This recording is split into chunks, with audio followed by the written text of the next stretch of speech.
করছি। এদিন ডক্টর সর্বপল্লী রাধাকৃষ্ণন জন্মগ্রহণ করেন। তিনি সত্যিকারের আদর্শ শিক্ষক ছিলেন।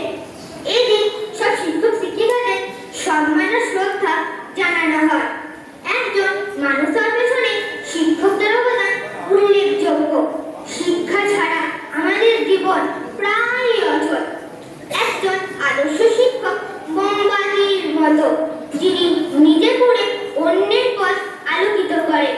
প্রতিটি বাড়ি এক একটা বিদ্যালয়, সব বাবা মা এক একজন প্রকৃত শিক্ষক। ৫ই সেপ্টেম্বর এদিন স্কুল, কলেজ, সব জায়গায় সম্মান ও শ্রদ্ধার সহিত শিক্ষক দিবস উদযাপন করা হয়। শিক্ষা জাতির মেরুদণ্ড, তবুও শিক্ষক অসহায়। আদর্শ শিক্ষক শিক্ষিকা ছাত্রছাত্রীদের জ্ঞানের আলোয় আলোকিত করে সমাজে এগিয়ে যাওয়ার পথ দেখালো। কোনো কোনো ক্ষেত্রে সমাজের পরিবারের প্রতি দায়িত্ব কর্তব্য পালন থেকে বিচ্যুত হয়।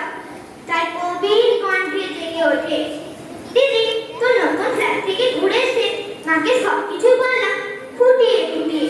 তোর ঝকঝকে মোজাইক মেঝে, ইমাল শান লাগানো দেয়াল, আধুনিক ডাইনিং টেবিল, জানালা দরজায় ঝুলানো দামি পর্দা, এমনকি তোর ব্যালকনিতে রাখা বাহারি পাতার টব, সব কিছুই বললাম মাকে।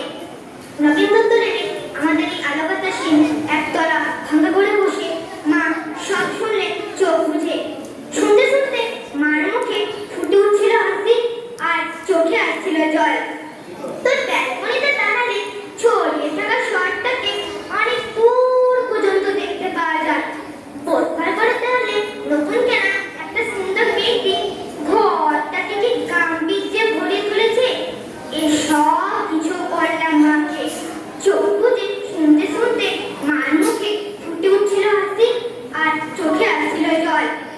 তোর চেহারাটা আগের চেয়ে অনেক ঝকঝকে সুন্দর হয়েছে, ফর্সা আছিস অনেকটা। যদিও তোর হাসিটা আছে ঠিক সেই ছেলেবেলারই মতো। জামাইবাবুর মুখে শুনলাম সামনের পুজো তোলা নাকি একেবারে পুরো দক্ষিণ ভারতটায় বেরিয়ে আসবি। মা নগেন দত্ত নেমে অন্ধকার বন্ধ জলে ঘরে বসে এসব শুনতে শুনতে এসেছে। আর কেন জানি না মার চোখে এসেছে জল। সব কিছুই বলেছে দিদি, শুধু তোর টাইম প্লেসে রাখা দুষ্টদেরকে ও ফ্রিজের কথা মাকে বলিনি।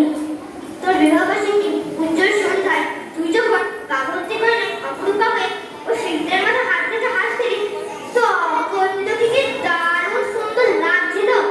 মাকে বলিনি সে কথা। বিবাহবার্ষিকী সন্ধ্যায় তোদের আনন্দ উজ্জ্বল অ্যাপার্টমেন্টে তুই জামাইবাবু যখন ও ফ্রিজের কাছে দাঁড়িয়ে হাসি হাসি মুখে মালা বদল করছিলিস রসিকমদের অনুরোধে, আর ক্যামেরা ফ্ল্যাশ ঝিলিক দেওয়াছিল উপচে পড়া খুশির মতো, তখন ঠিক তখনই দিদি আমার চোখের সামনে স্পষ্ট ফুটে উঠল হাসপাতালের করিডোরে বাবার ভেঙে পড়া মুখটা। ভেতরে মা তখন অপারেশনের পর অজন্য। ডাক্তার এসে বাবাকে বললেন চোখটা আমাদের বাচ্চা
বাহ, আমরা কিন্তু